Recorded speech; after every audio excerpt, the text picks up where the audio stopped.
Hello, this is Monday, March 3rd, 2015, and this is episode number 40 of the Vanguard Report, and the fourth one that we've done on Google Hangouts.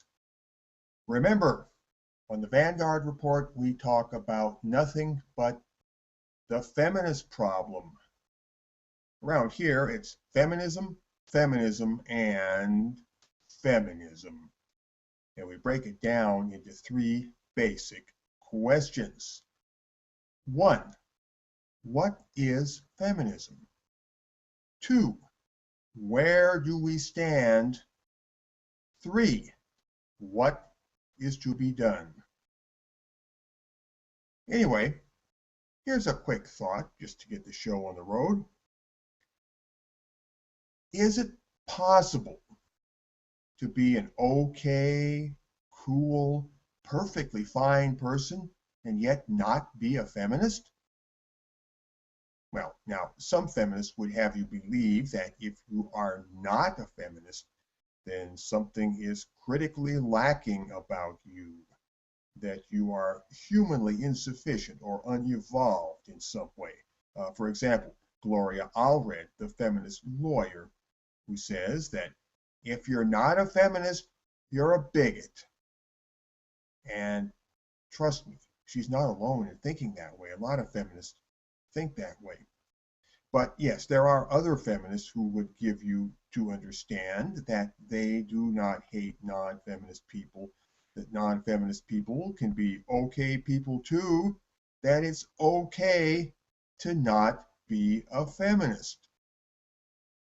But they don't like to be asked that question, and if you do ask them, they act uncomfortable. They squirm. And I would squirm too if I were balancing on a knife edge, so I can't exactly blame them. Maybe it's more of an intuitional thing on their part, more in the realm of feelings, but it really is a tricky position to be in if you are a feminist. More to the point, it is a slippery slope. Think about it. If you can be a fully sufficient human being without being a feminist also, then I guess that pretty much renders feminism unnecessary, doesn't it? It would mean that feminism serves no special purpose and there is no special need for it. It would be like saying that you can be a fully sufficient human being without being, for example, a Knight of Columbus or a Scientologist. The world could get along fine and dandy if Scientologists or Knights of Columbus suddenly disappeared. And so you would be forced to admit that the world could get along equally fine and dandy if feminism disappeared. Every feminist on earth must sooner or later grapple with this existential crisis that I'm talking about.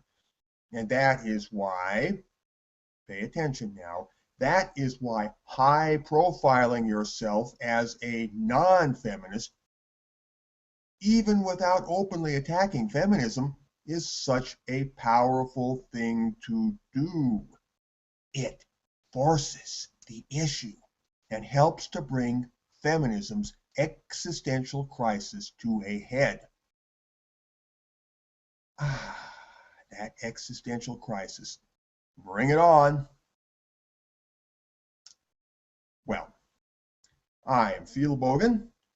I am your host for episode number 40 of the Vanguard Report. And my fellow host, Nick Redding, man of Canada, true son of the Alberta Prairie, he is with me here as usual. Nick, say hello to the people. Hey everybody, my name is Nick Redding. I'm with mensrightsedmonton.com. Check out our website, check out our YouTube channel, Men's Rights Edmonton, and you can follow us on Twitter, Men's Rights Ed, at Men's Rights Ed rather. everything I do, including this radio show and the website and the YouTube channel, is to get me in touch with other MRAs, MGTOWs, generally activated non-feminists in the Edmonton area. So if you live in Edmonton, if you live near Edmonton, or if you know somebody who lives near or in Edmonton who's interested in these things, please get in touch with me. You can do so through the website mensrightsedmonton.com. We have a contact us section, which will get you directly in touch with me. Thank you, Nick. And now, what's the show going to be about tonight? Oh, I don't have a script. I have no idea. No idea what the show's going to be about tonight. I've lost. What am I going to do? Oh, no. Well, let's look at a little story here off the internet. This is from bbc.com. Thought it was rather interesting. Have female prisoner numbers, says Minister Simon Hughes. That's halves, that's like half, like cut in half, kind of, HALVE, cut in half or reduced by half the number of female prisoners, says Minister Simon Hughes. Okay, this is from the bbc.com. The number of women being sent to prison should be cut in half, Justice Minister Simon Hughes has said. Female offenders are a, quote, special case and should be treated differently to men because many have been victims themselves, he told BBC Radio 5 Live Breakfast. There are currently around 3,800 women in prison in England and Wales. Further government measures to help stop women ending up in custody are expected to be announced later. Interesting. Government measures to help stop women ending up in custody. Well, that's good that the government wants to take such nice measures for women so that they don't end up in the clutches of the law. How good of the government. There are so many women who ought not to be in prison. About half ought not to be there at all, the minister said. I wonder how many, what percentage or what proportion of men ought not to be there at all. Be an interesting question to look into. Well, anyway, the article continues. I met a woman in her 20s the other day who clearly ought to be sectioned. Her problem is a health problem, not a criminality one. Prisons shouldn't have to cope with that. Yeah, women just need therapy. Men, well, lock them up. Caring responsibilities. When asked why female offenders should be treated differently to men, Mr. Hughes said, women are a special case for very good evidenced reasons. Firstly, many more women who go to prison have themselves been victims. They've often been abused or in violent partnerships. Yeah, and as we all know, the guys who are the lifers in prison, they had perfectly healthy upbringings. Nobody ever fucked with their heads, you know. They're not a special case for very good or evidenced reasons. They're just criminals. Okay, very important to understand that. Now, the women's is mo better than the men's. Okay, and the patriarchy knows that. That's why the patriarchy is planning to go easier on women. Well, they already do, don't they, in the sentencing? I mean, women get sentenced less for the same crimes than men. I mean, we've got evidence for that, studies that have shown that. Secondly, says the good minister, secondly, many more women have caring responsibilities than men do. Okay. right. Women are better people. They have more caring responsibilities. Well, you know, if feminism has their way, or at least one branch of feminism, one school of feminism, the caring responsibilities would be portioned out equally between men and women. Okay. So, I mean, this is not heading toward a very feminist future, at least not according to that branch of feminism, but it is heading toward a feminist future, um, you know, as far as, you know, locking up more men and, you know, making men like out to be the bad guys and women to be the good guys. That's also a branch of feminism. But let's not make the mistake of thinking that feminism is rational or self-consistent 100% of the time, because it isn't. Plans to reform the way female offenders are dealt with, hauling together the various agencies which can sometimes be at odds with each other, have been in the pipeline for a while.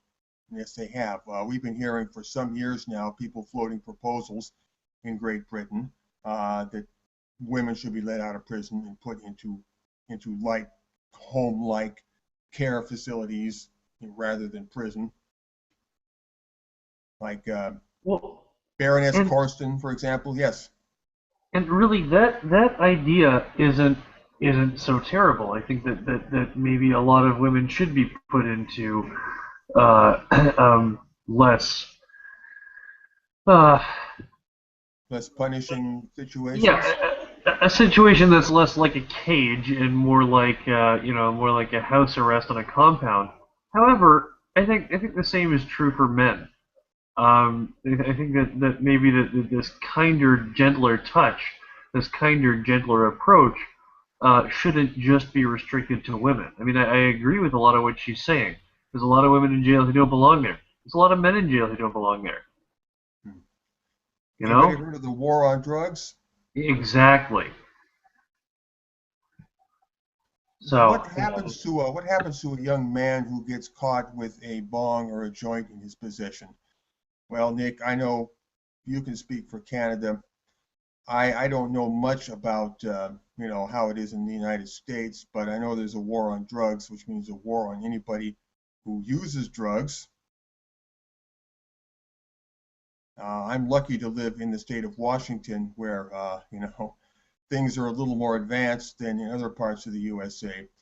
But anyway, yeah, Nick, I see your point. You know, maybe some women need to be treated less harshly by the prison system, and maybe so do a lot of men. Just so we go for equality in this context. Hmm.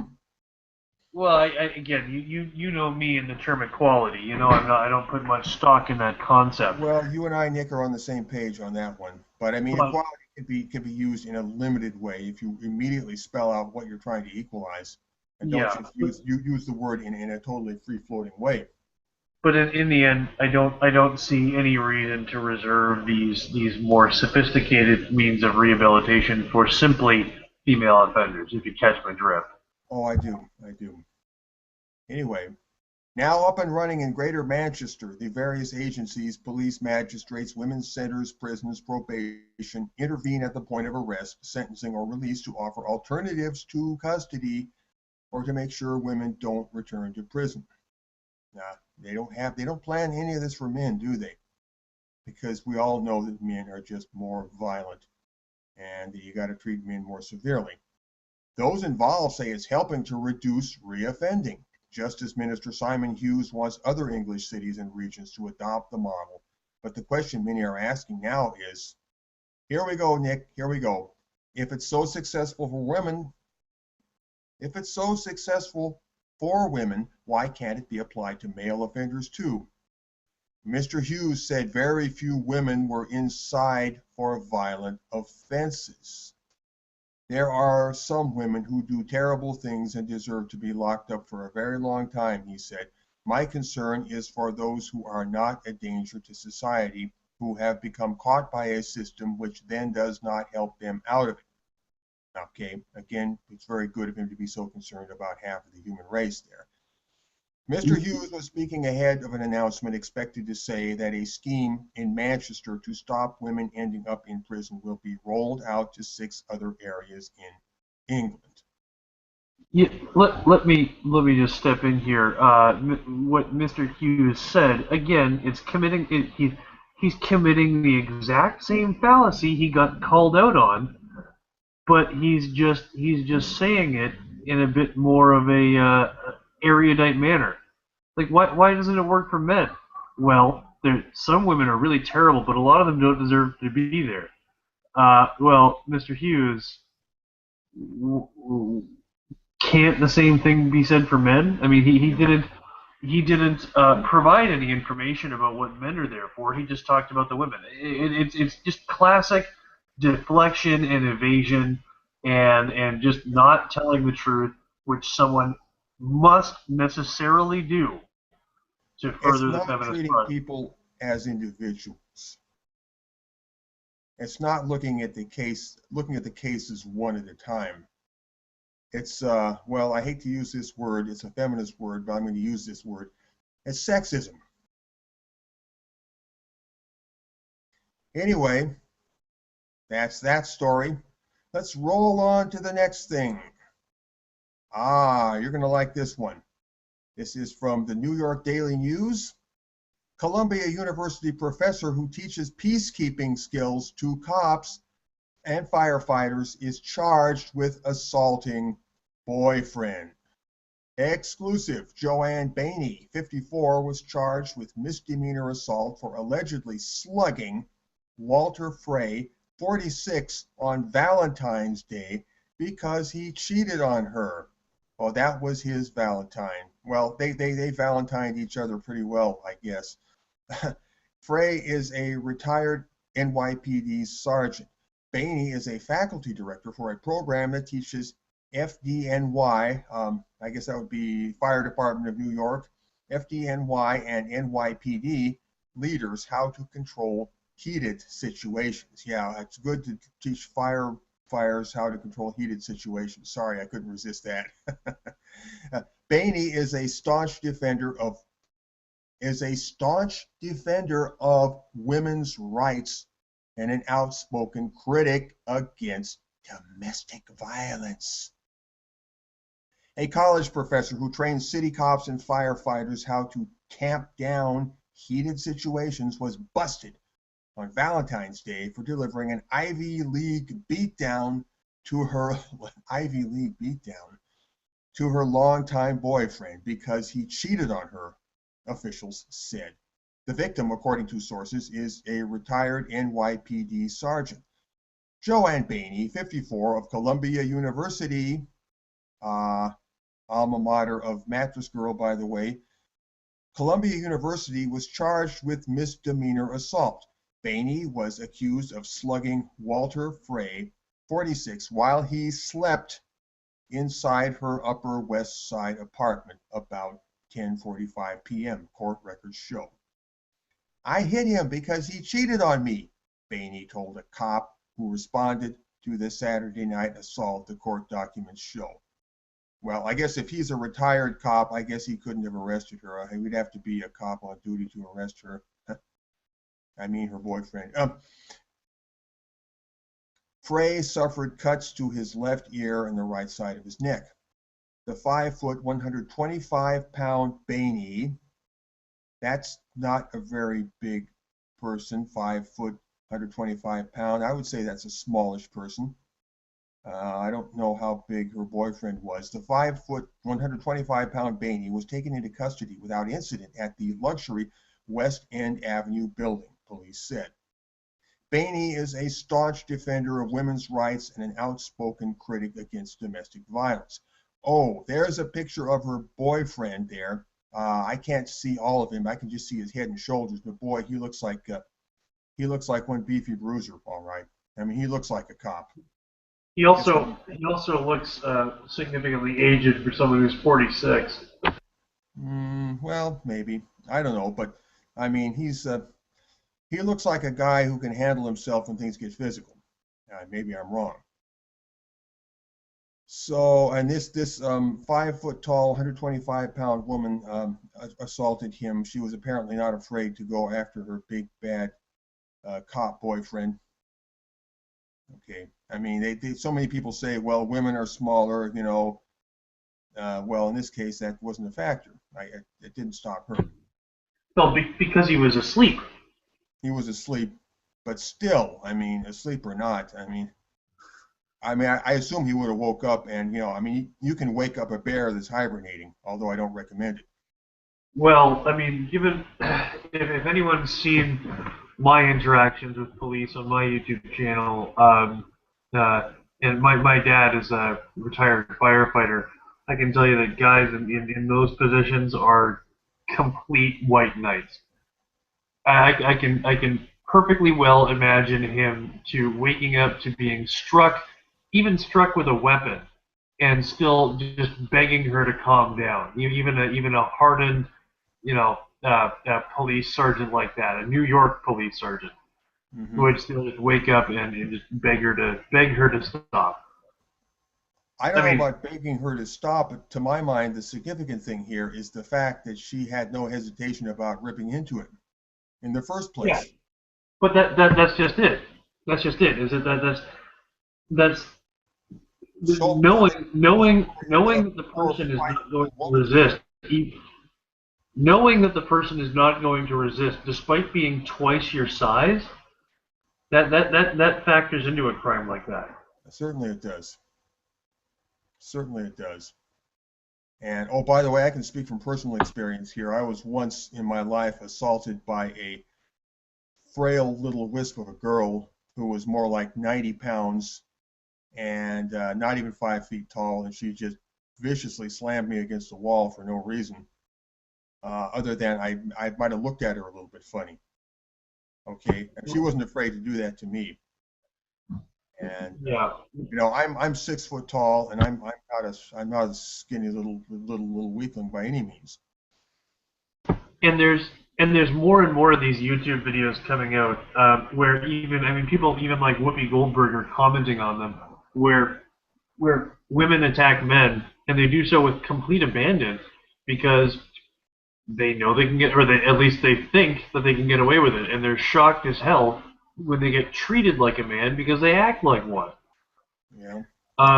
But you know what? I do like to be charitable to my opponents, and I would like to say that even though this woman did attack a man in his sleep, that still, in my opinion, does not disqualify her from teaching police and fire personnel how to de-escalate a situation. In the article, you can read that people remark that, on the one hand, she teaches these people how to calm situations down, while in her personal life, she has a hair trigger. Um, uh, In her professional life, she's under control, as yeah, professional people so often are. Yeah, and as long as she's reliably relating adequate curriculum, well, that doesn't disqualify her, no matter how much of a nut job she is in her personal life. Well, the thing here is just the irony of it, the juxtaposition. A person who is in the profession of peace, we are told to believe, and she shows a darker side in her private life. I mean, it does, well, it's suggestive, put it that way. Anyway, so Bainey is asserting her. Wait a minute. Here we go. It's bizarre, said a school source with knowledge of the incident. Her specialty is about communication and building relationships with the public. In reality, she has a hair trigger. Bainey is asserting her innocence, according to her attorney, Stephen Bilkis. We believe when the facts ultimately come to light and are brought out in the court, she is going to be vindicated, Bilkis said. She's very anxious to have her story heard. Okay, well, he's a good lawyer. That's what a good lawyer would say. Bainey is the faculty director of the FDNY Officers Management Institute and sits on the faculty of NYPD's Police Management Institute, which offers professional degrees through Columbia's executive education program. Well, here we go. A feminist in positions of institutional power. I mean, they're all over the place, okay? Just a little, just pointing something out to you all there. Elite FDNY and NYPD personnel who are considered to be the future leaders of their departments are selected for the program, the source said.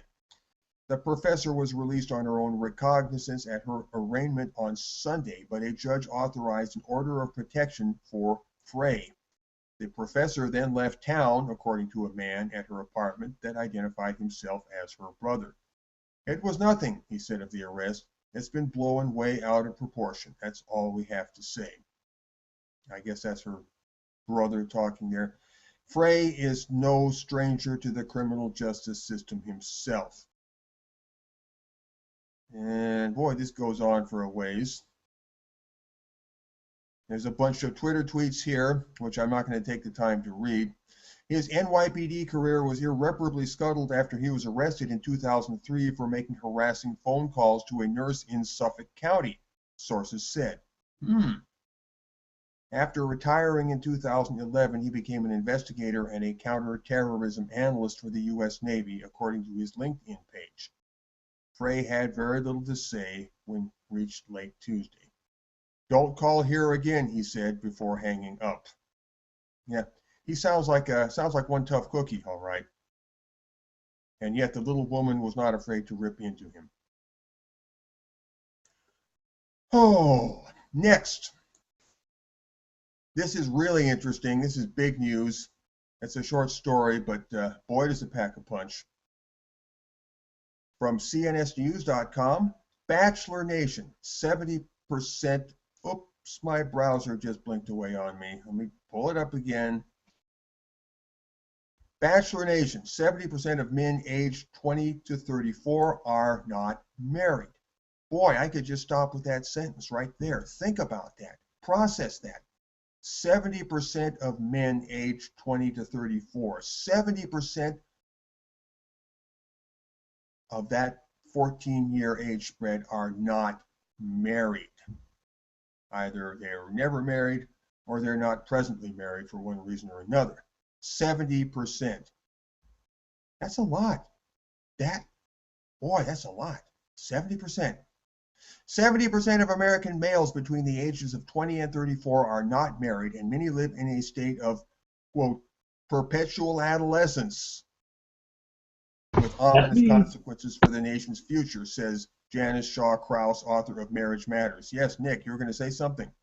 No, I was saying that's me. I'm 30 years old chronologically, but I'm still basically an 18-year-old.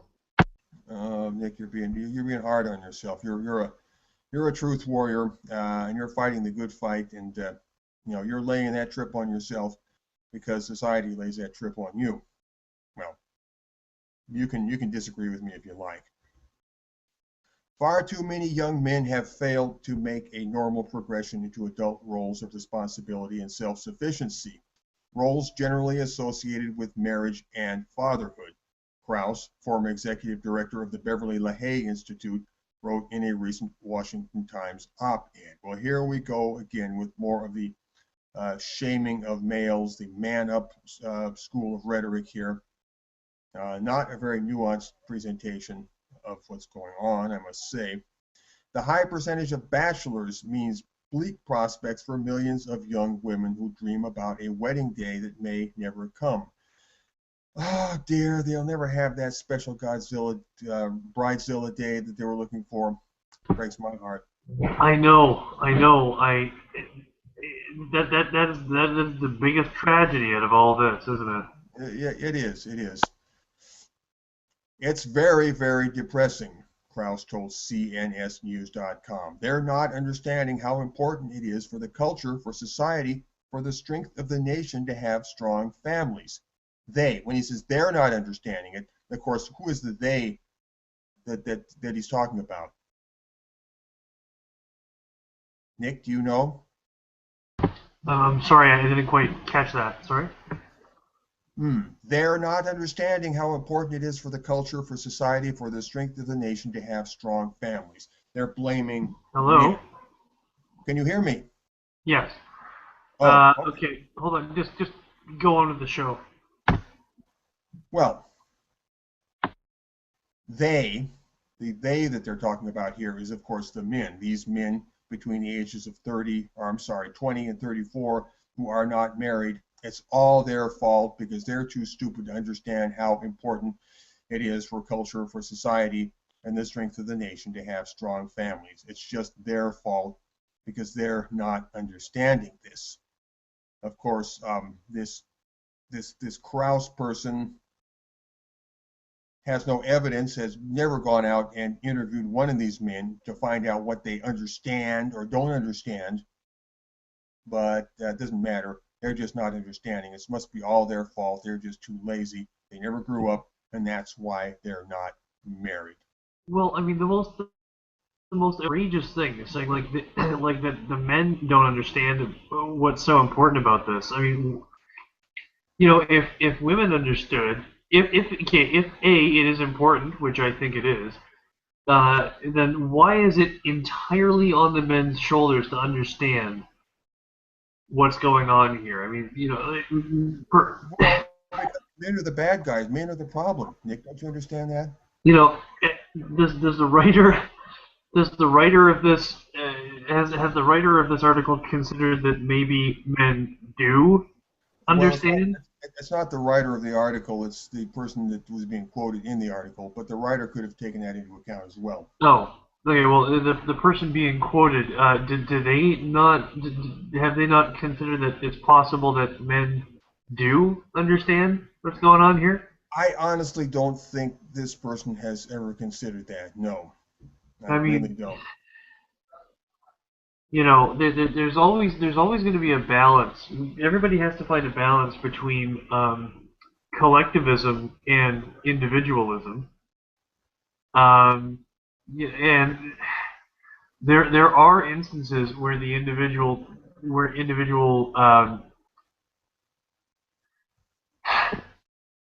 individual happiness does have to take priority over collective needs. I'm sorry to say.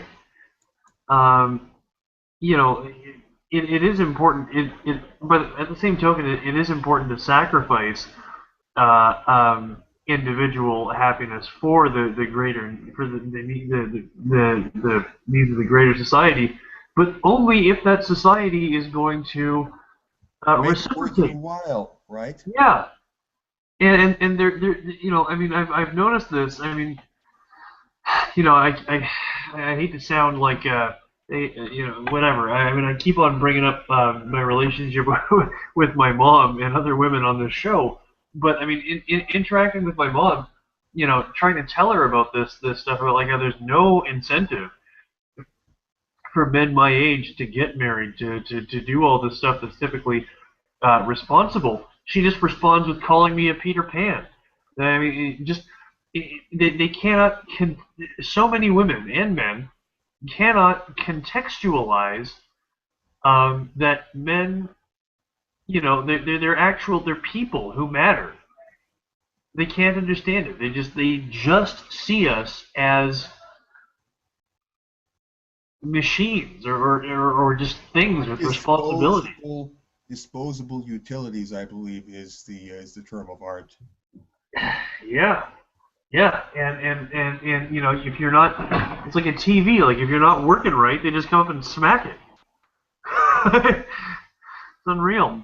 Well, we've all heard that before. I mean, we know how that goes. Going along here, she pointed out that there's no data to back up the common assertion that a lack of jobs during and after the Great Recession is the primary reason so many young men have been reluctant to tie the knot. The problem with marriage was long before that, she pointed out. And here's a very interesting graph. I'll give you a few tidbits off the graph here. Ages 35 to 54 in 2013, which is when this survey was made, 35% of men ages 35 to 54 are not married. That's a lot. That's over a third. 35% is still pretty impressive. It's not such a whopper as 70%, but boy, 35%, that's a big bite. 35% of the male population between age 35 and age 54 is not married. Ages 20 to 54, spread this out a bit, give it the maximum spread. from men from ages 20 to 54, 50.5%. Well, basically half of all men between the ages of 20 and 54 are not married. I'd like to see that age spread, going out to something like 80, but they haven't got it here. Let's see.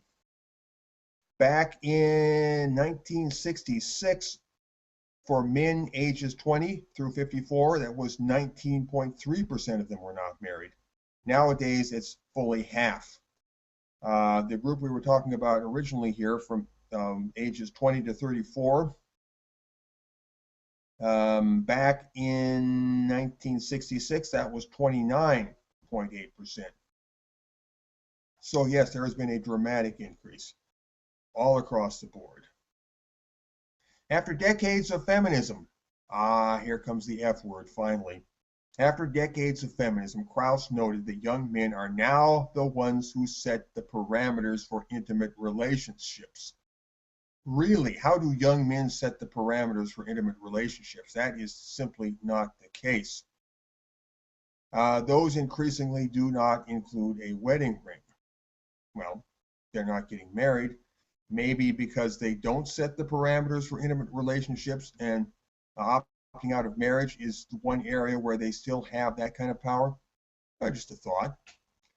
And I know the feminists just yell and scream if you say anything like this, but time was, girls set the cultural mores, the standards, the parameters for intimate activity. The girls were the ones who set those boundaries, and now it's the guys who do, Krauss told CNSnews.com.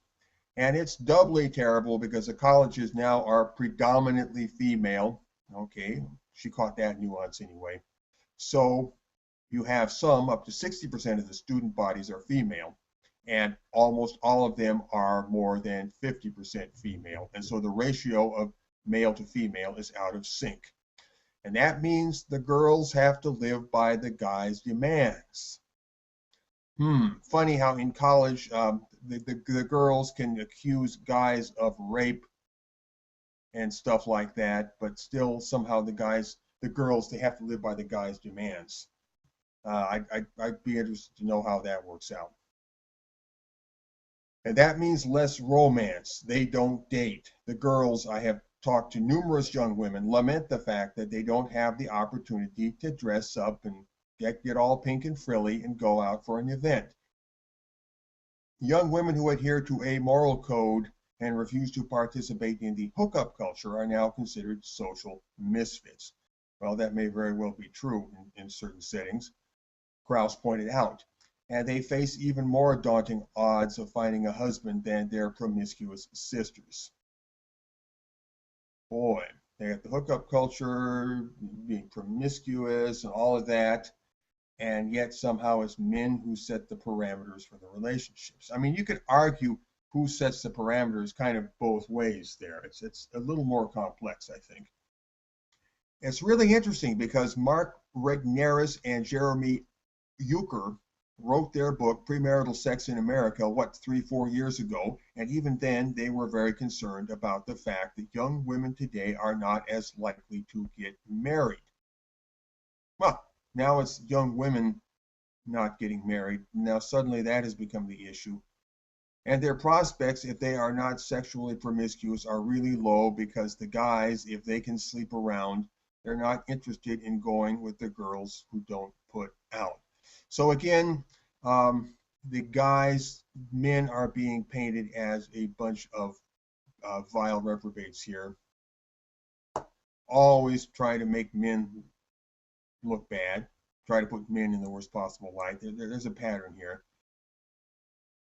The ones who are very serious get married early, and that leaves the majority of the girls. Then by the time they're 25 and into their first jobs, the pickings are very, very slim for them.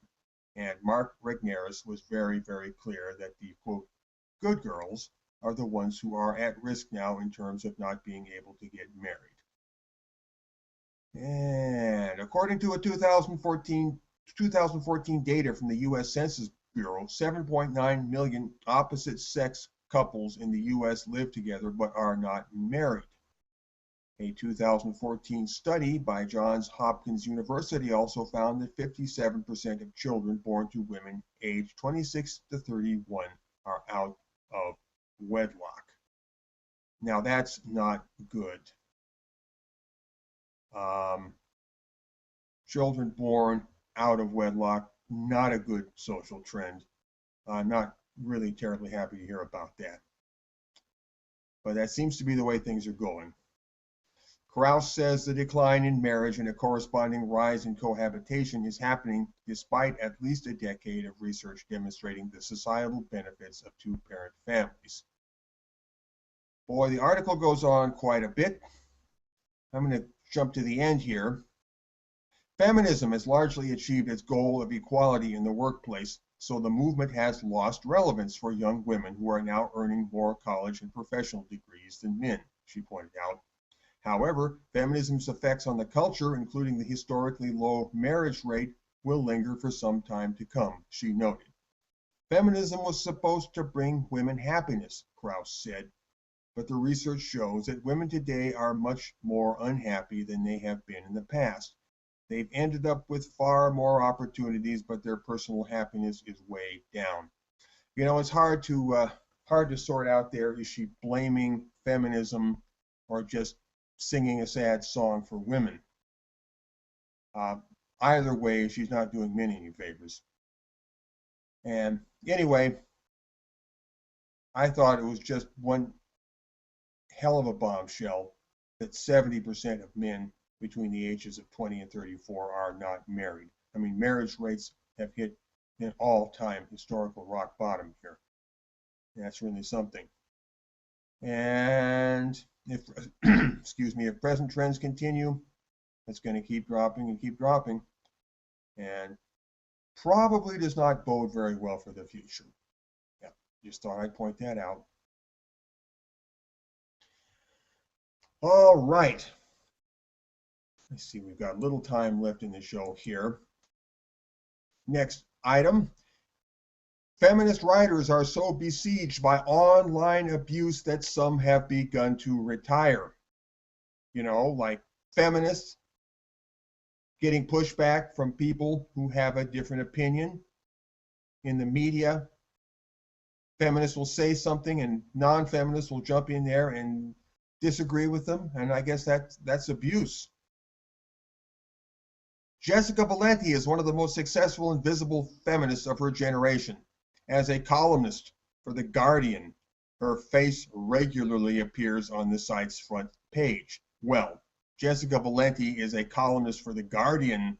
How many non-feminist columnists for The Guardian do you have? How many people up there are writing for The Guardian or any other big publication like that have been putting out very openly and expressly the non-feminist perspective? I don't know of one, but somebody correct me if I'm wrong. She has written 5 books, one of which was adapted into a documentary since founding the blog feministing.com. She gives speeches all over the country, and she tells me that because of the nonstop harassment that feminist writers face online, if she could start over, she might prefer to be completely anonymous. I don't know that I would do it under my real name, she says. She tells young women who are interested in writing about feminism. It's not just the physical safety concerns, but the emotional ramifications of constant round. Oh, Christ. What kind of physical safety concerns? Well, I don't know. I mean, theoretically, somebody could get mad at her in the physical world. Has there been a single feminist who has faced any kind of physical safety concern ever since Mark Lapine? Ever? Well, to hear them talk, you would think, that they did. I mean, Meg Lanker-Simons apparently faced some kind of physical threats. Was it rape threats? Oh, no, she didn't. She made that up. And then there was Anita Sarkeesian, who made up at least one of the major threats against her. There was Brianna Wu, who was forced out of her house, and while she was announcing that she was forced out of her house, she was clearly sitting inside her house. Okay. Once again, it cannot be stressed enough one must necessarily be a compulsive liar to be a feminist. They have to be. Well, Nick, I would modify that statement a bit. One can be a self-described feminist and not be a compulsive liar. I think a more accurate statement would be that feminism, as a going concern, as an enterprise, absolutely depends upon raping the truth, upon distorting and falsifying things. Okay, I'll take that on. I'll take that on. You show me someone who identifies as a feminist, and then when they're confronted with facts, says, "Oh wow, I didn't know that," but I'm still going to be a feminist because women have it rough. Or rather, they don't do that. They don't say, "Well, I'm still a feminist because women have it hard." I Well, mean, Nick, I'm because trying. I have concocted a term for those unicorn feminists, as you know. Yes. But I mean, the very name suggests that they, by all rights, should not exist in nature. Yeah, it does make that suggestion. Uh, well, I'm being generous here. I mean, I am leaving open the possibility that there may be such a person out there or persons out there. Obviously, I haven't met all of them. And there's plenty of people out there who describe themselves as feminists who, in theory, might not be compulsive liars. So I can't say for a fact that I know every self-described feminist is a compulsive liar. But yes, I will say that lying is a well-established, well-known behavior of people who describe themselves as feminists or people who just appear to be feminists without necessarily identifying themselves, because of course a lot of times they're sneaky and they will not identify themselves as feminists. But lying is essential to the feminist enterprise. Falsehood is essential to the feminist enterprise. Feminism, Well, either way you look at it, is founded upon lies and lies that's upon lies upon lies. that's another thing. You keep on talking about self-described feminists. Well, how many racists are self-described racists? Right? I mean, in reality, you hear people saying unbelievably racist shit, and then following it up with, "But I'm totally not a racist." Oh, Right? well, Really, it's whether or not a person describes himself as a racist really is insignificant. The observer can tell whether or not a person is a racist, whether or not they identify themselves as such. The same goes with feminism. I mean, neither of my parents have come right out and described themselves as feminists, but they really hate it that I'm anti-feminist. Um, my dad, I remember when my parents took me aside and told me that pornography was wrong because it objectified women's bodies. My dad would seethe with anger whenever we drove past a strip joint for that reason. And my dad, not my mom, my dad told me that that pro-lifers were only against abortion because they hated women and they wanted to pass laws that would control their bodies. that's a non sequitur. Um, There's a lot of reasons why a person might be opposed to abortion, and hating women is actually pretty low on the list. As I think about it. so just and most pro-lifers are women, by the way. Hmm. Um, this kind of all of those talking points, those are all feminist talking points, and all of that dishonesty is so obviously feminist dishonesty. So just because they don't self-describe as feminists doesn't mean they aren't. Just like a person can talk on and on and on about the Jews and then declare that they're not racist, but it's pretty clear that that's exactly what they are. And I guess a lot of people are ashamed to admit that they're feminists. And so they either will say they're not, or what's more likely, they just won't say anything. They'll just sneak into the conversation of any conversation of a political nature and start taking a certain side in the argument, the feminist side, without ever declaring themselves feminists, without ever coming out and saying, "Oh, by the way, I'm a feminist. Uh, Here's what I think as a feminist." But no, they don't do that. Just like Nick, I'm sure you would agree. Nobody says nobody comes into a conversation and says, "Hey, I'm a racist, and as a racist, here's what I think." Nobody Well, would do that. the only person I know who does that is me. because Because I'm so tired of getting a racist or getting called a racist. I just simply declare myself as such. Well, that's kind of like me and you both, Nick. We both declare that we don't care about men's rights, you know? I mean, not directly. In the end, we care about men's rights because men are human. You and I are more specifically concerned with feminism's wrongs, not specifically because they tread on men, but because they tread on the truth, which is They tread on the something truth. Now, Nick, people. they tread on me because they do affect me, and I am a man. So it's But me there's that plenty of I'm being selfish here. I'm being self-interested here because indeed. I am the class male. Well, I'm also being self-interested because I I rely on the truth to give me a foothold in reality. And when people That's a good reason. do everything they can to mess around with the truth, then it gives me a hard time figuring out what's what. Yeah, yeah. We need all the reality we can get. Um, otherwise we don't know up from down or left from right or anything.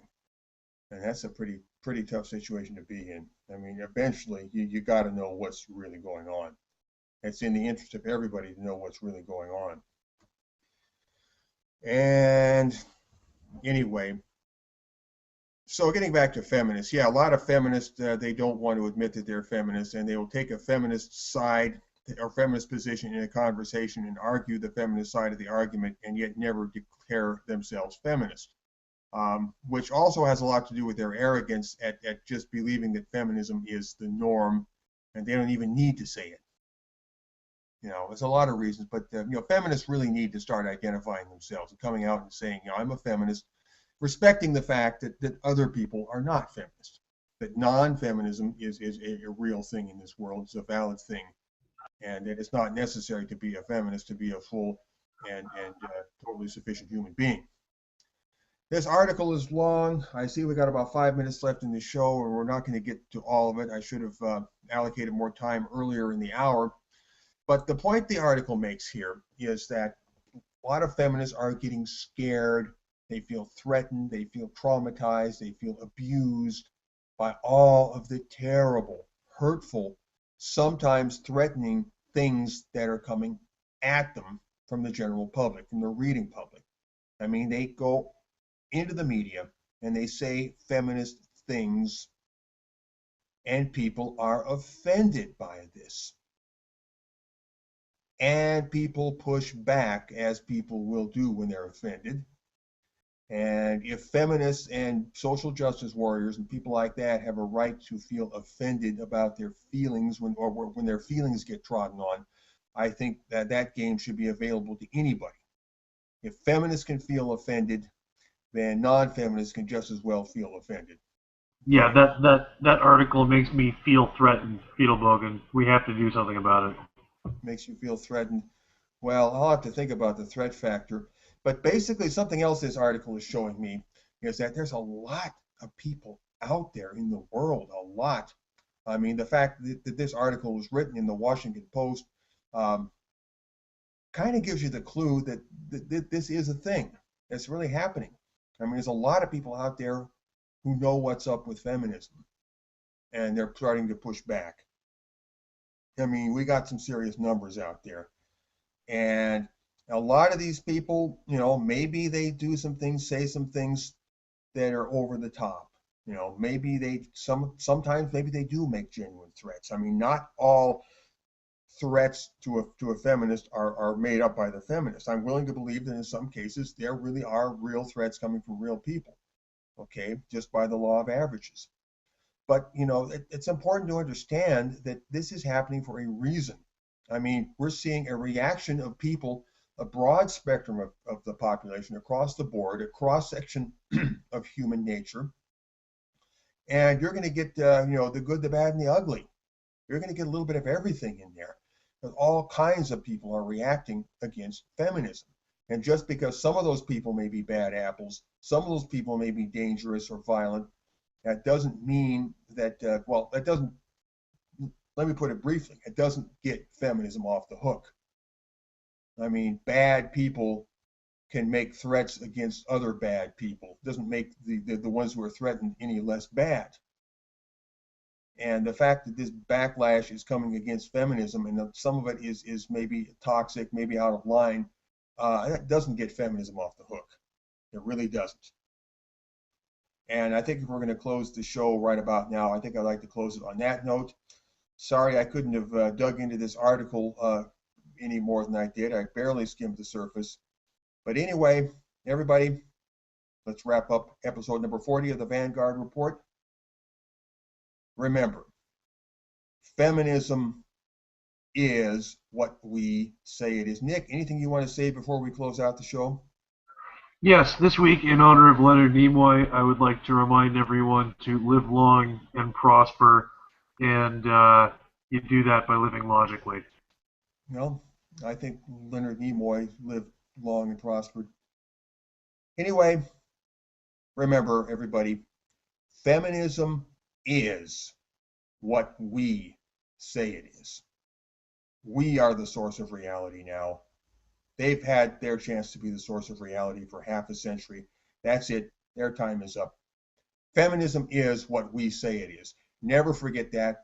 And I'll see you again next week for episode number 41 of the Vanguard Report. Everybody, have a good week.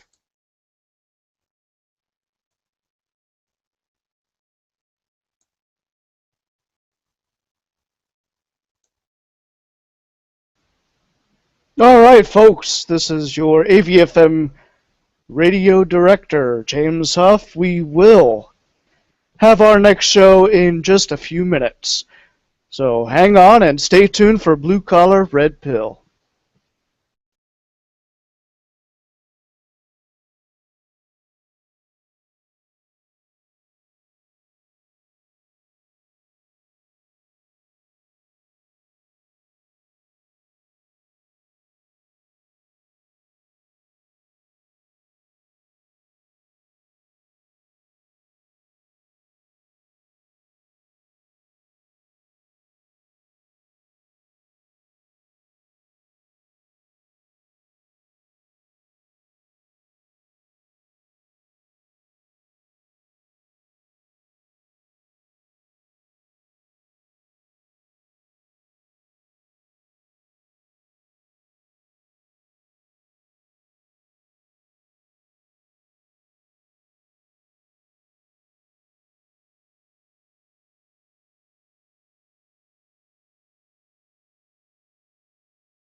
Hello, everyone, and welcome back to another edition of Blue Collar Red Pill.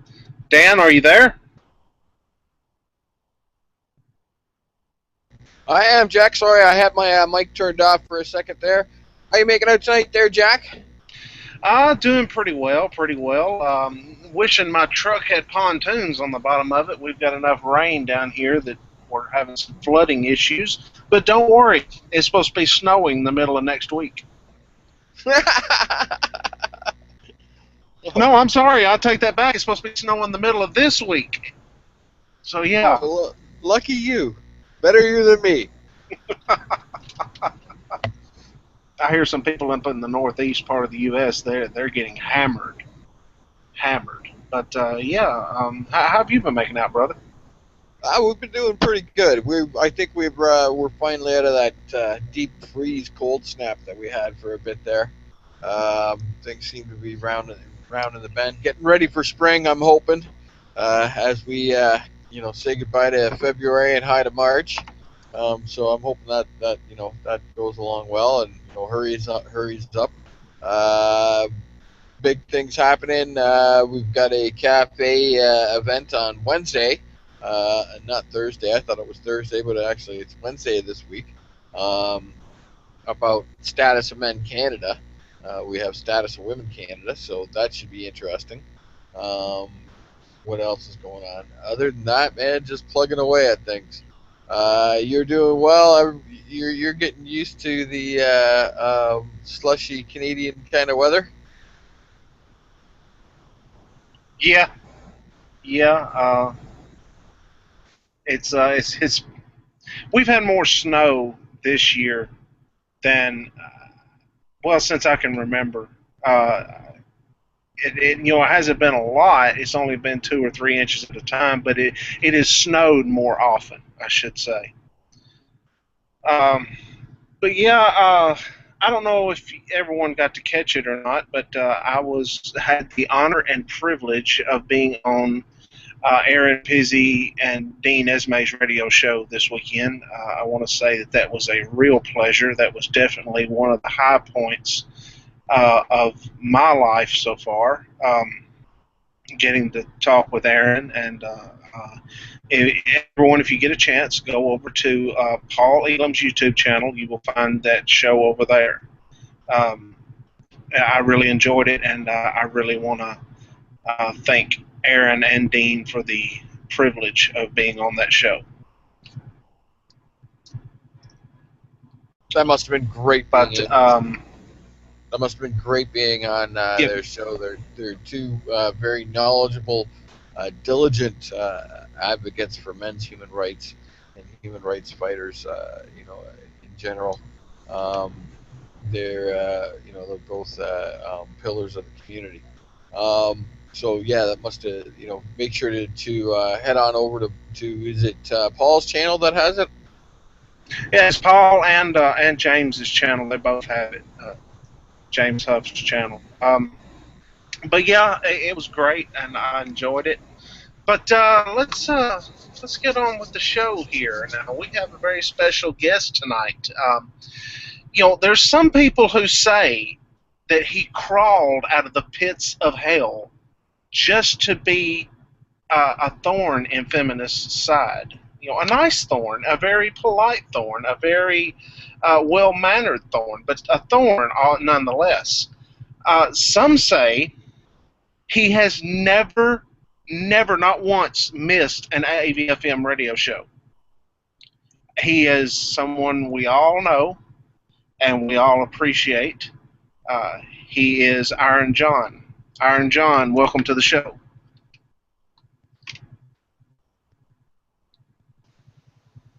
Hi, can you guys hear me? Yes, we can hear you. Yes, Iron John, we can hear you. Welcome to the show there, brother. Well, thanks for having me on, and I appreciate the very kind introduction, Jack. It's very thoughtful. I can't say that I've been to every single Voice for Men show that's ever happened, but I try to get to as many as I possibly can.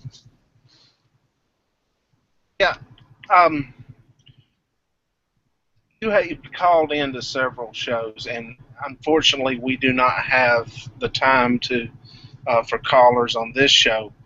But your opinions are always very thoughtful, very well thought out, and bring an interesting perspective to whatever topic that the show host may be discussing. Now, if you would you take us through the story of how you became an MRA and bring us up from that point to now? Sure, I'd be happy to. It's kind of a long story. Probably the best way to go about telling it is just to go back to my childhood, and because that really sets the stage for what happened to me in my transition from blue pill life to red pill life. I was born in the mid-1970s, and just in case anyone's wondering, yes, I am being difficult. I don't intend on giving out legal names or specific dates or locations to protect not only the innocent but the guilty, just for now. So I was born in the mid-1970s. Don't remember much of that. But during the 1980s, I went to Catholic school. I was raised Catholic, a very Catholic family. And I also went to Catholic high school and college during the 1990s. Now, why this is important is that during the 80s and the 90s, the second wave feminists had already infiltrated much of American society, particularly the Catholic Church, and in particular, even more focused in, what the feminists did was to try and recruit as many nuns as possible. And it's only decades now, later, that the Catholic Church is admitting we have got a real problem here on our hands with radical feminist nuns. Well, during the 80s, that was not really acknowledged as a problem just yet. And what the nuns do, besides take care of sick people, is teach children. And I was one of those children during the 80s, and that's when it began for me. I began to see that girls were treated very differently than boys were treated. Boys were often punished. Girls were given a lot more allowances. Boys were perceived as bad. Girls were perceived as being good and right. And this troubled me. And when I complained about it to my parents and to teachers and to friends and coaches, they said, "Hey, Iron John, that's life. Get used to it." Well, I didn't have any intention of doing that. I wasn't really a troublemaker, but I often found ways not to cooperate. And I really couldn't get in any trouble because my parents were very influential in the school and the church that I went to. So frequently, I would disobey my teachers and even fellow classmates who were being used by the teachers to try and take boys down a notch. Let me give you an example. What they frequently did is they would allow girls to do things before the boys, just to show the boys who was more important. One of their favorite things to do was to allow the girls to eat first when everyone was hungry, and to make the boys sit there and watch. So what did I do? I would sneak in food and start eating it at the same time the girls were. So this pattern continued until high school, because in high school was an all-boys school. So there weren't any girls, so a lot of this disappeared for a while. But sometime during the mid-90s, I was in college. And that was a pretty awful time to be a young man in higher education. The internet really had not taken off yet. And there really was not much in the way of a men's movement. And I was a young man with a bright future. I was very popular. I was very well liked. I had made a lot of friends. And that's what made what happened to me next at the hands of the Catholic Church even more horrific, because I was a pretty good kid. I never had been arrested, didn't do drugs, didn't steal things. I was always very well behaved and did my homework like a good boy, a nice guy. I crossed paths with a feminist during my junior year in college, and I had no idea what I was dealing with at the time because I was pretty young and pretty naive. But sometime during my junior year, unbeknownst to me, she started in on a campaign to assassinate my reputation. And the way she did it was by telling and retelling and retelling and retelling a fictional story where I had attempted to rape her and she managed to escape. Not to the police, mind you, but to the house of a friend. She never did bother to get around to talking to the police about that. Can't imagine why. Now, I didn't discover this until almost into my second semester of senior year. It had been going on for almost a year behind my back.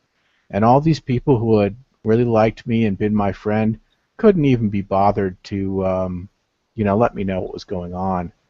So by the time I found out, it was too late. It was too late to transfer, and I didn't want to give them the satisfaction of forcing me to leave in shame. So I graduated, and it took a terrific toll on my mind. I was never really the same after that, and my family really was not that understanding.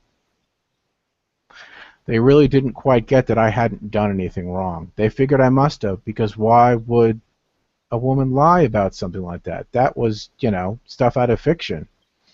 I came from a pretty small town, a pretty sheltered community, and rape?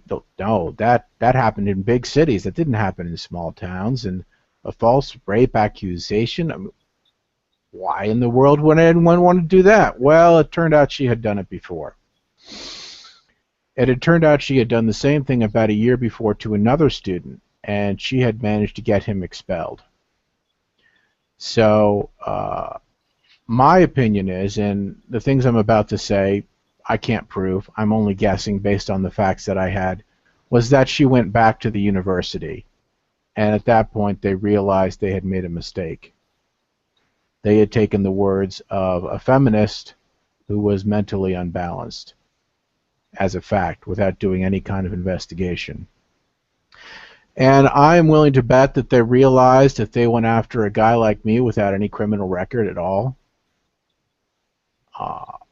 the other student would have sued them for everything they were worth. So they did nothing. They pretended nothing happened. They didn't do anything to me, and they just hoped I didn't find out and that I went on with my life. Well, I did find out, and I sort of went on with what was left of my life. By this point, it was the late 90s. The internet was coming of age, and I had to move to a new part of the country to start a new life. There were a lot of people from my hometown, people I had gone to high school with, people who were friends with my family, who had gone to that college or knew people who had gone to that college, and it was devastating. It's very difficult not to be able to really return home again because you're too ashamed of what's being said about you. And so I started a new life somewhere else. So any questions so far? This is where I transitioned probably from blue pill to red pill. No questions here. Just keep going. Okay. So around this time, I was told that, well, mister, the fun's over, school's out, it's time to go to work, just get on with your life. Which is really kind of difficult when there's really not much of a life left, but somehow I managed to join the adult world, if you want to call it that. I went out into the working world.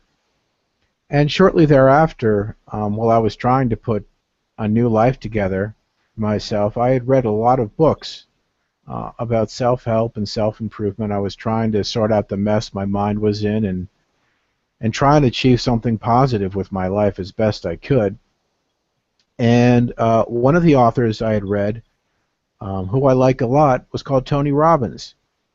And he was very helpful in, setting and achieving goals. He's a very good coach. He writes very interesting books about how people can achieve lots of things.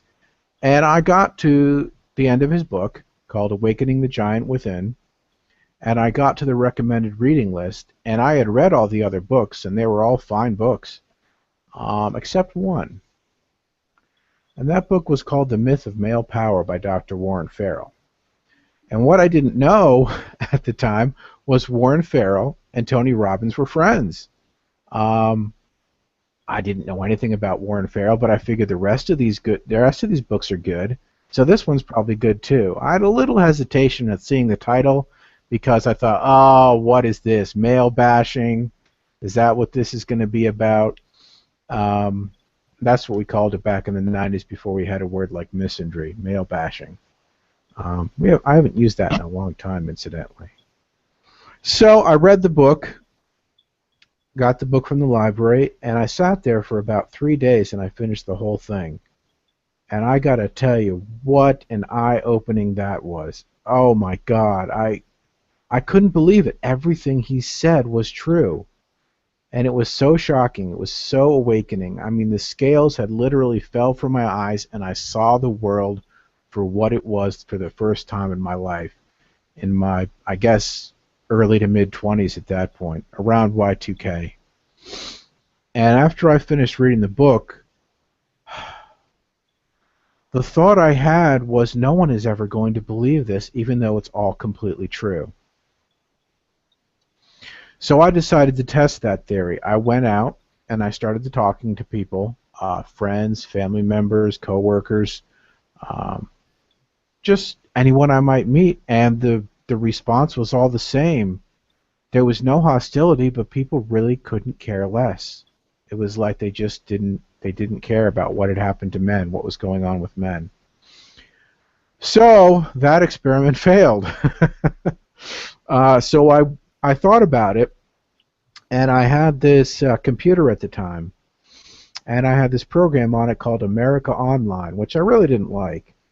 But the one thing America Online allowed me to do was search the internet. And I started looking around on the internet, and I noticed there were a lot of people who had put up web pages. And I figured, well, these are people. Somewhere on this planet, there's got to be someone else who's read this book, who's thinking the same things I'm thinking, who's also thinking that, you know what, maybe I'm all alone in the world and I'd like to find someone else like me. So I did find some people. I was surprised. There weren't many back in those days. This was around 2001 or so. The first guy I came across was called Zed the Zen Priest. And his website was really good. There was a lot of really good stuff there. And I digested it, and the first thing I thought after digesting it is, okay, I probably can't talk to this Warren Farrell guy. He sounds pretty darn important. But this Zed guy, maybe I could talk to him. But I looked and looked and looked, and there wasn't much in the way of contact information. The website was pretty old. I thought, nah, I'm not going to get in touch with him. So I kept looking for other people. Next guy I found was called Nice Guy. And he had written a bunch of letters about the state of American women and his own state. And he also had another name. He called himself Evil Guy. And he wrote all these letters about his experiences and what he went through being a man who was engaged to be married to a horrible woman, and how society completely supported her and not him. And I thought, here's a guy like me. Here's a guy who can see all of these challenges that men have that no one wants to do anything about.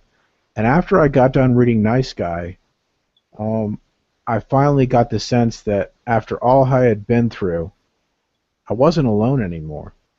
And over time I found more and more people who were like these two guys, Zed and Nice Guy. Incidentally, for those people who missed the original Nice Guy letters back in 2001 when they were first published, you'll be pleased to know that even though they were taken offline years ago, they're being republished in book format this year. So if you never ever got the chance to see it the first time around, you're in for a real treat.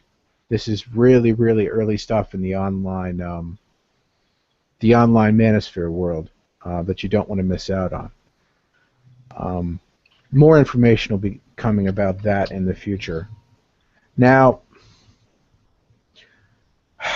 life didn't really go all that well for me. Even though I had found some support, I still went to the internet.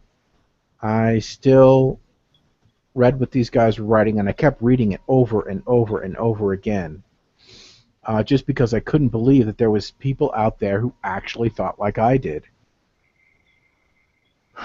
So I eventually found more websites. I found a place called Men's News Daily, sometime around 2002, 2003, and another place called mensactivism.org. And I read these every day because there was always something new. There was always some new comment. There was always a new article. There was other people there, and they were there every day too. It wasn't like Zed and Nice Guy who had written stuff and then just kind of left. They were still there. So that was definitely an advancement for me, because now I realized, hey, I can interact with these people. So I started reading these places, and eventually, sometime around 2005 or so, I started posting articles on mensactivism.org. And I also started reading the Nice Guys forum. Now, sometime around 2003, a forum had sprouted up that I wasn't aware of, based on the original writings of Nice Guy. And sometime around 2005, I found it, and I started lurking. So around 2006 or so, I joined up and started posting there. And for the past 10 years or so, I've been reading the Nice Guys forum every day. And for the past 9 years or so, I've been, posting almost daily there. And I have to tell you that Mancoat, which is another name for the Nice Guys forum, was some of the most raw and uncensored stuff I've ever seen on the internet. I mean, even more intense than the Spearhead was back during the early days. And it was there, and it was just amazing that people were that intelligent and that honest and that raw and that uncensored. And I was hooked, and I've been hooked ever since. And the thing is, what people don't quite understand about Mancoat and these other men's issues forums is that at first glance it appears that these guys just hate women. It's just misogyny. What they don't really get is that this is therapy. This is therapy for these guys. It was therapy for me too. And writing all the really unpleasant stuff that I wrote was therapy for me. And now that anger that I had is gone, for the most part. So, let's see, where are we? About 2006. So, that's around the time that I think I really thought of myself as an MRA, because that's when the Duke Lacrosse case happened. And that's when I really, really, really started getting an interest in being involved in the manosphere. The Duke Lacrosse case opened some old wounds for me, stuff I hadn't been able to address because I was just too working too hard at keeping my head above water. And when I saw those 3 lacrosse players, and I saw what our society put them through, it was just horrible. And I think it's that point that I really began to think of myself as an MRA. So, how did you come to be on, or not be on, but follow a Voice for Men? Well, a few years later, I think it was around 2008 or 2009, I was on YouTube. YouTube was still pretty new, and I was searching for other MRAs. There weren't a lot of us back in those days. There really weren't. It's amazing how many people are now, and I'm really grateful that so many people are joining the movement. You could count all of us on one hand back then. But there was this guy on YouTube called Paul Elam, and I had heard of Paul from Men's News Daily. I had never talked to him, but I had seen him write enough that I took him seriously, and I saw his videos. And the one phrase that stuck out in my mind was, he said, "What if there was a gender war and men showed up to it?" I thought, that's a very interesting idea, Mr. Elam, but I really don't see it happening. Men are just, they're too cowed, they're too defeated, feminism has done horrible things to them, there just aren't enough of us. But I said, still, I like what he has to say. I like his ideas, so I'll keep my eye on him. And I did. And he didn't have a lot of videos, but eventually he put his website up. And I thought, oh, okay, great. Now there's another website, another MRA-style website besides Men's News Daily, which was winding down at that point, and mensactivism.org. There were other ones too, but I wasn't really involved with them. Another one would have been Stand Your Ground, but with all the stuff I was doing at Mancode at the time, I missed my chance for that, unfortunately. So when Paul put up the website, it wasn't all that long afterwards, maybe a year and a half later, that he started doing his radio show. And I thought, this is fantastic. I can hear another MRA speaking live to other MRAs on the show. And this was a really huge leap forward. This was like seeing color television for the first time when all you had ever seen was black and white. I never expected anything like that to happen, and I was amazed by it. And so I became a regular listener. I didn't understand when I first heard the show that there was a chat room you could go to during the shows and talk to other people there. If I had known that right away, I would have done it. But sometime, I guess, late 2011, early 2012, the BTR days, I figured out there was a chat room. And so I went there. And I started talking to people. And this is where my first real involvement with the Voice for Men happened. And then they started doing the Stickam rooms. And I was curious. I was a little bit nervous because I didn't have a video camera. I didn't want them to see me because I was afraid I'd be identified. But I figured, well, they can hear my voice. They don't really know who I am. I'm not going to use my real name. And so I showed up to a lot of those Stickam meetings. And they were pretty good. Everyone turned out to be on the level. I had my doubts. I didn't know who was there. I didn't know any of the people. But for the most part, things worked out okay. And that's where I got involved with the Voice for Men. And probably the rest is history from there. That's where most people would have met me, I think.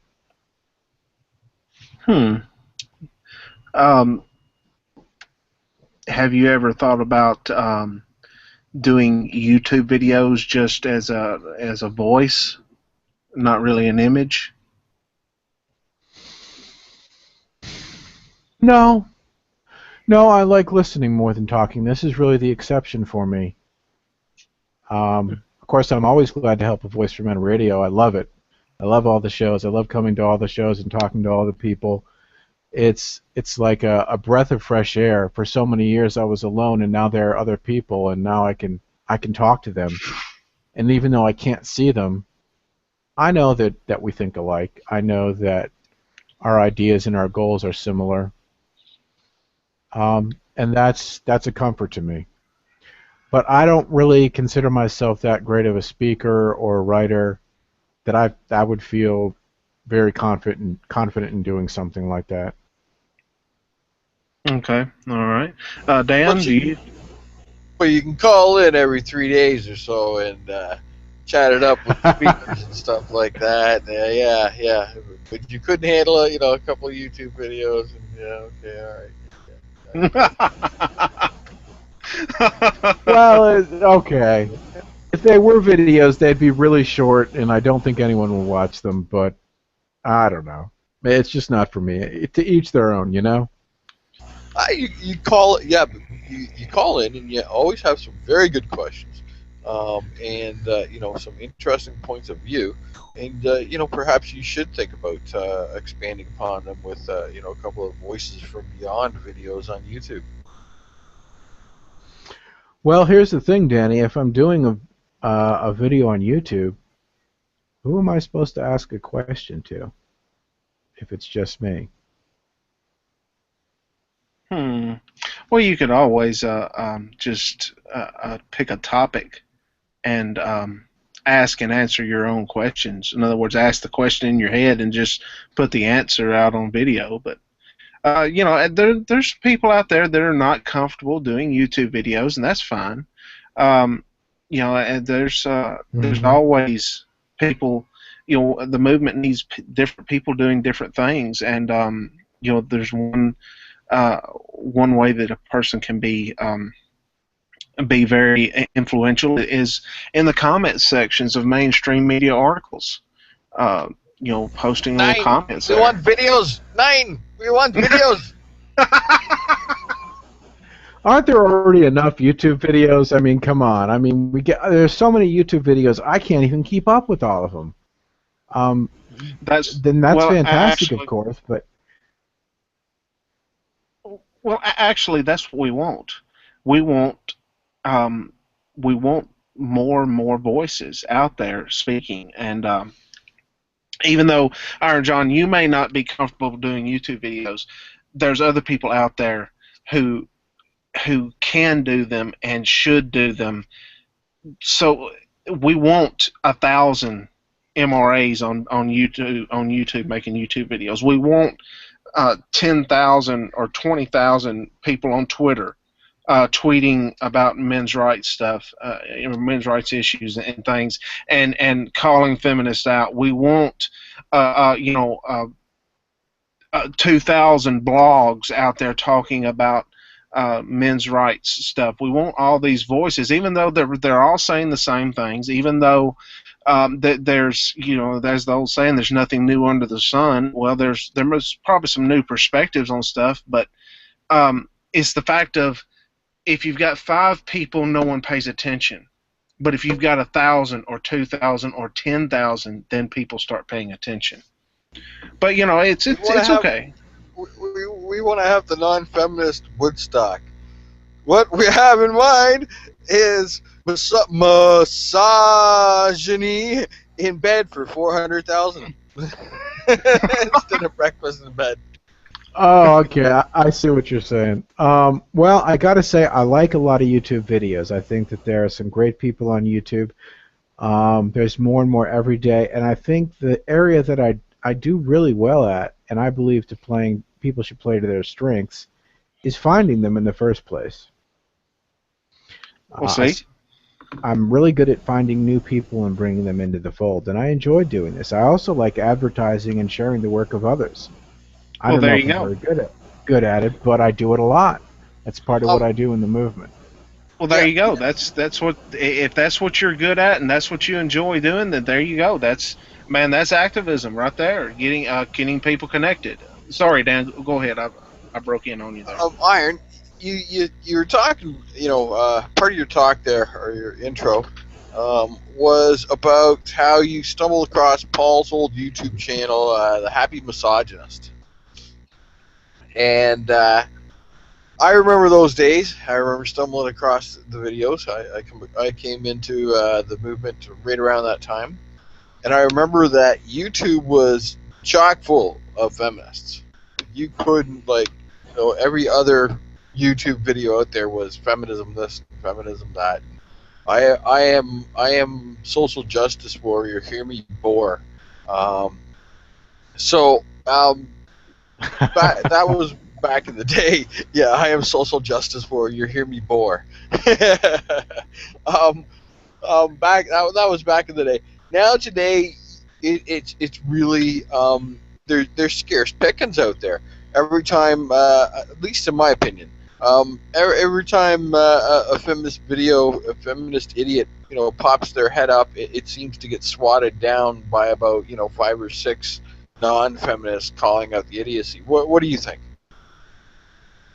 I think that I agree, and that's something that's really encouraging, because back in the day I used to be one of those guys commenting, but now there are so many other people who do it so much better than I do. I just upvote them because I really can't do better, to be honest. They write a lot better than I do. I mean, I don't even come close. There's that, but I mean, even in videos, we've got Sargon of geez, I'm gonna really mispronounce and screw up his last name. Sargon there. We've got Goodfella. We've got a whole list of people out there that are just continuous. Oh, Tildeer. There's another one. A whole list of people that are just every time a feminist puts out idiocy, that they're there to, expose it and basically have a good laugh at it in the process. Yeah, I agree. That list grows every day, that list of people who are responding, and that's what's fantastic about the internet, is that it gave people a place where they could be honest, particularly when it comes to men's issues and how they feel about feminism, because it's safe. It's safe to do it here because so many of us are anonymous, and the feminists can't get to us, and I'm sure that drives them up a wall because they're used to being able to destroy people, because they're powerful in real life. But in this life, the only real power is words and logic and evidence, and they don't have that. I mean, they have Yeah. words, but it's senseless. Yeah, they just scream misogynies or you hate women, or they never counter. They just point the finger and scream like Invasion of the Body Snatchers. Yeah, they Well, scream the thing that's misogyny. Oh, I'm Misogyny. sorry. That's okay. Yeah, mouses. I was just making a joke. Or mice, or what? Sure, I understand. The thing about misogyny that the feminists don't quite understand is that it's abnormal.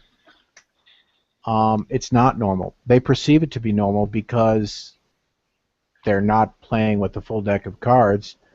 But what they don't understand is that abnormalities can be corrected. And misogyny, when it does exist, is really just a temporary I don't know state of there, mind. Iron John. I don't know if No. abnormalities can be corrected. I've tried to fucking correct feminists, but they just don't seem to fucking, they just seem to want to remain. Well, this is one. This particular one. I guess I'll qualify my remark. There. Can and does be corrected. And what the feminists don't really notice, because none of them stick around a long time, is a lot of these men's issues forums, like I said, they're like group therapy. A lot of these men come in and they've been hurt very badly, like by women, like I was. And they go through their process of expelling their anger, working through it. But what the feminists don't notice is the turnover. That they don't notice the healing. They don't notice when guys get better because they leave. Most of the people don't stick around long term.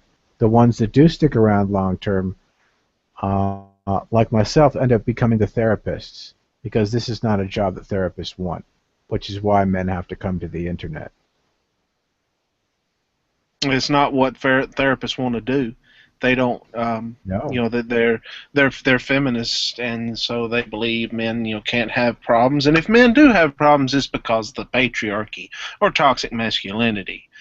Anyway, Iron John, what is your views on the feminists here lately? They like to find a rape victim or supposed rape victim and hold them up as their poster child for rape culture, and their that sort of thing. And look what's happening on our college campuses. And the last several ones that they've held up, it turns out that it comes out later on that they're either lying or their story has more holes than Swiss cheese.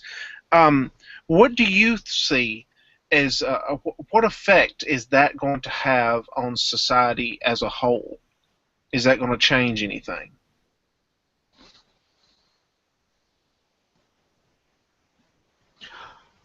In the short term, there's not going to be any change.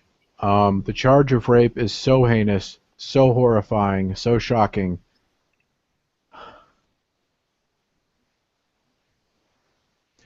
that it doesn't matter if you're innocent or not. It really doesn't.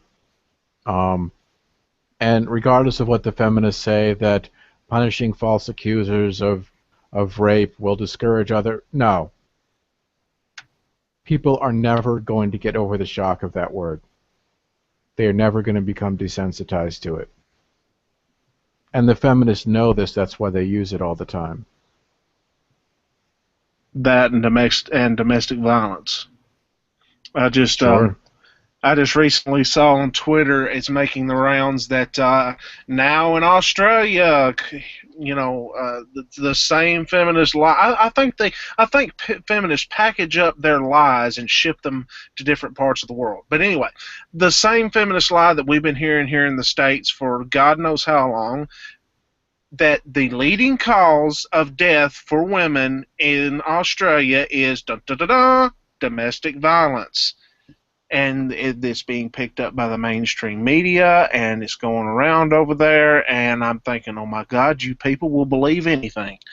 But what are your thoughts on the whole domestic violence issue? As far as when I was on Aaron Pizzi's and Dean Esme's show the other day, Dean brought up the fact that now Aaron's website, which is whiteribbon.org, has more traffic than any other White Ribbon website.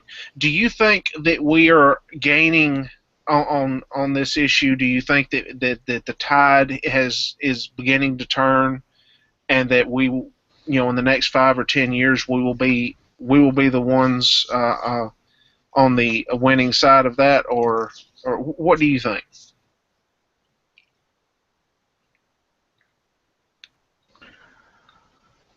That is a really tough question. It's a really good question, Jack. Predicting the future is always dangerous business. In terms of domestic violence, the feminists are very well entrenched. They have a lot of support from the government and from society in general. Private benefactors who some genuinely believe that they are helping innocent women. And what we're dealing with here is biology. Men and women alike see women as being vulnerable. I don't think that's ever going to change. What I think we may be able to change is the desire to view women solely as being innocent. And I think the reason that is going to happen is not because of anything men say, but it's going to be from what women have to say about themselves and each other. Interesting. So you see the women against feminism or the like as being the real game changer over the next few years?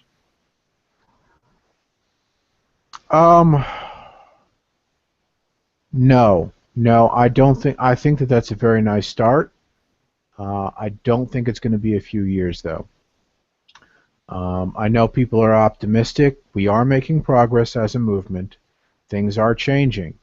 However, people, and women are just like people, as feminists love to tell us, people generally don't change until they go through a lot of pain. And we're talking about not just individual change, we're talking about society-wide change. That pain hasn't happened yet. And I hate to see human suffering. I know what it's like to suffer. I don't want to cause pain, but this is something that's far beyond my control.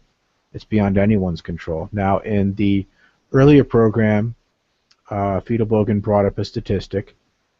It's one I've noticed as well, with an enormous amount of young men in the United States who are unmarried. 70% of men aged 20 to 34 are now unmarried. And I hate to say this, but I don't think that's enough yet. That is not enough. It's going to have to be upwards of 90%. Women will have to understand that they have lost something they cannot regain. They, for lack of a better word, will have to become a cautionary tale for the future generations. This is something that's at least 2 to 3 decades away, in my opinion. It will take that long to get the rest of young men to opt out of marriage. We've made a lot of progress, but we're not there yet. Okay, so you're saying that women, just the general population of women, not necessarily feminists, but just women in general, are going to have to going to have to lose some skin before they get the message. Yeah, and the only way they're going to change is if they realize they have no other option. Hmm. What is your opinion on these? The mainstream media has really dialed up its attack on the men's human rights movement. Now, we've seen positive articles come out, but we've seen over the last month or 6 weeks, we've seen a real dial up of negative articles come out against the men's human rights movement. And what is your opinion on that? Why is that happening, and what does it mean? My opinion is that the reason this is happening is because they have failed in one territory which was hostile to them, and so now they're trying a strategy on friendly territory. The original strategy, and I'm not going to name names or locations, but the people out there know who they are, was to try and redirect traffic from men's issues websites to feminist websites. That didn't work because, well, who wants to go to a feminist website when you can get the truth somewhere else? The truth is very habit forming. That was priceless. Who wants to go to a feminist website when you can get the truth somewhere else? That was good. Really, I mean, that's what it came down to. Incentives matter to people. This is the one place where they can go and hear the truth and speak the truth. And what the feminists are offering is counterfeit. Who wants Confederate dollars when you can get U.S. dollars? Very well put.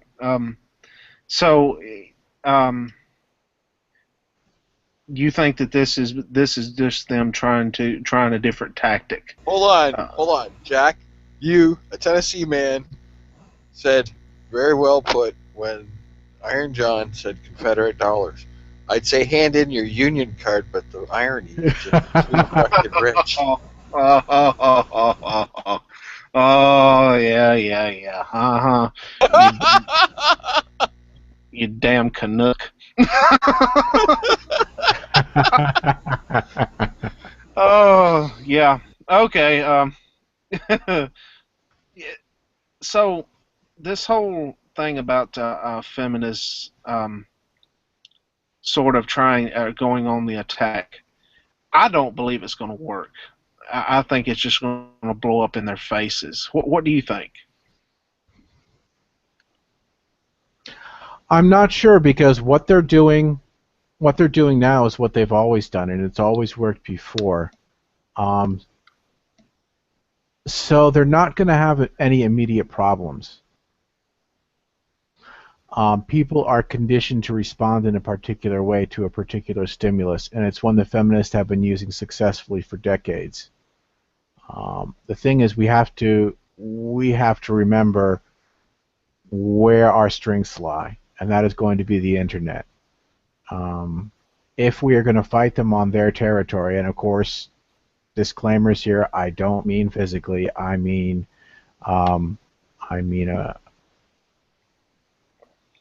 civil disobedience. I mean... Oh, come on. I want to see the gender wars Mason-Dixon line. Jesus.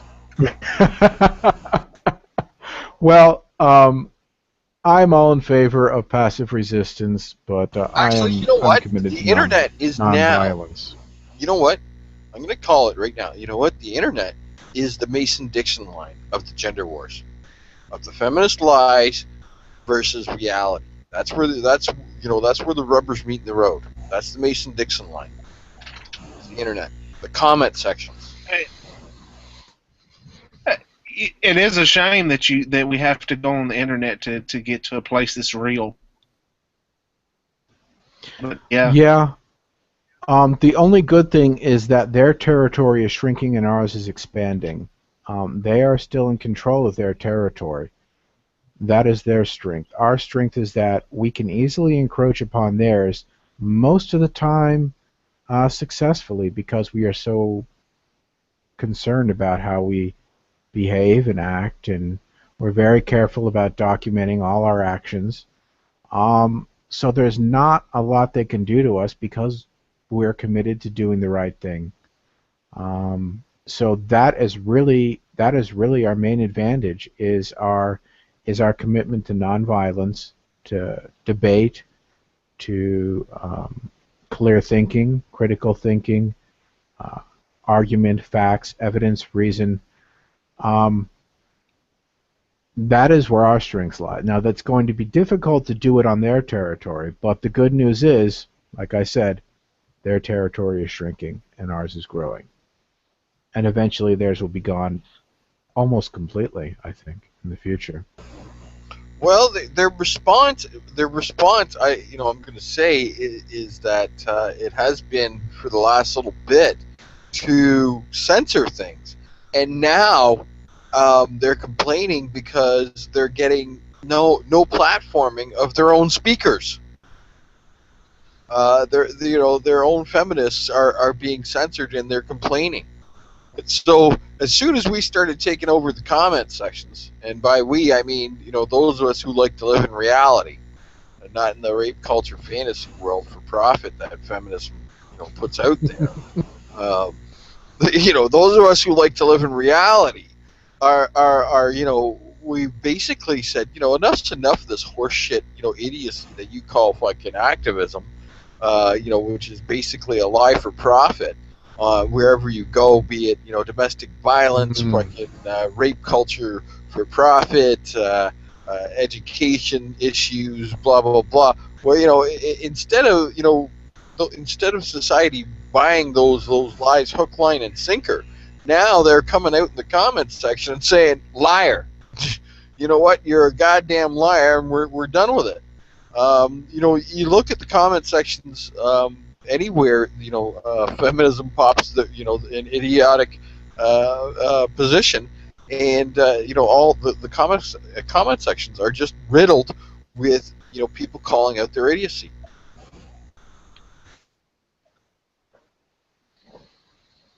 Yeah, that's encouraging because it shows, I think, the readers, friend and foe alike, that we can count on our people to support us. You know what? And that's really what it is about. I'm also going to build upon that. Look at the difference between how long it took for the Duke Lacrosse case to break and how long it took for the UVA hoax story to break. The difference is huge. It was, Christ, how long? It was like, it was about a year before, Duke Lacrosse, a year, maybe 2 years before Duke Lacrosse got cleared. Within 3 weeks of the Rolling Stone story being broke, it was debunked. So the time difference is huge. And feminists are still stuck with their head in the ground going, la la la la, we can't hear you because we're hitting our typewriters too hard here or whatever, we're typing out lies too big for whatever reason. But the time difference is huge. Yeah, it's things are really beginning to change. There's really, I think, being a shift. I honestly think that society is on the verge of waking up to what is going on. But guys, we are getting close to the end of the show. Iron John, is there any final words that you would have for our listeners?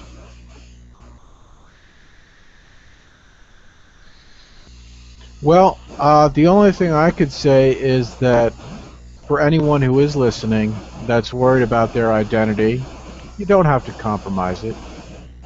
You can remain closeted like me, and no one will think less of you. But start posting, start commenting, start getting involved. You don't have to lurk forever. It's safer now than it used to be. Yeah, Yeah, you can go into comment sections on mainstream media articles and comment, and people see that. People read those comment sections, and when a feminist writes an article on a mainstream media website, and um, they go in the people read it and go in the comment section. They see 100 comments going, you're full of it. That's just bigotry. That's hate, and explaining why and telling the truth. People notice that. Yeah, you're right, Iron John. Dan, any last words? Um, Nothing really. Just remember cafe event this Wednesday there. Status of women or status of men Canada. We have status of women Canada already. Do we have is there a need for status of men? Me personally, my take on it is no. We just need a status of humans. We don't need to. We don't need a status for each individual entity. I think we can get by on status of humans, but that's just my take on it. Thanks for joining us, folks, and remember, you can lead a feminist to logic, but you can't make them think, and take the red pill. Iron John, want to take us out? Yeah, take the red pill, everyone.